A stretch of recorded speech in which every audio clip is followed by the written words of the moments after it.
OBC certificate বাতিল মামলায় রাজ্যের আবেদনে সাড়া দিল না সুপ্রিম কোর্ট। শুধুমাত্র ধর্মের ভিত্তিতে কারো সংরক্ষণ পাওয়া উচিত নয়। রাজ্যের ওবিসি শংসাপত্র বাতিল মামলার শুনানিতে এমনই পর্যবেক্ষণ সুপ্রিম কোর্টের।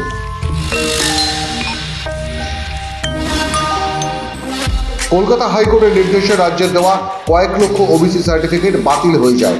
সেই রায়কে চ্যালেঞ্জ করে সুপ্রিম কোর্টের দ্বারস্থ হয়েছিল রাজ্য।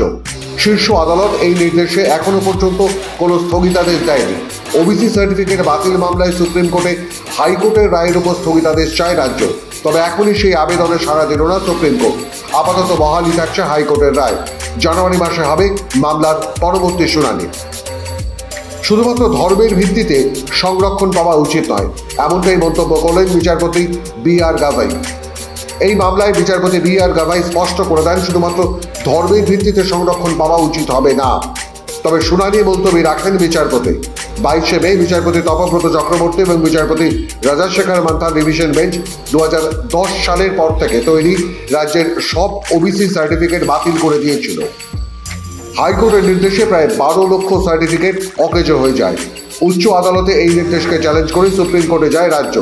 হাইকোর্টে সেই রাজ্যকে চ্যালেঞ্জ করে অনগ্রসর শ্রেণী কল্যাণ দফতরও। মাধ্যম ব্যুরো রিপোর্ট।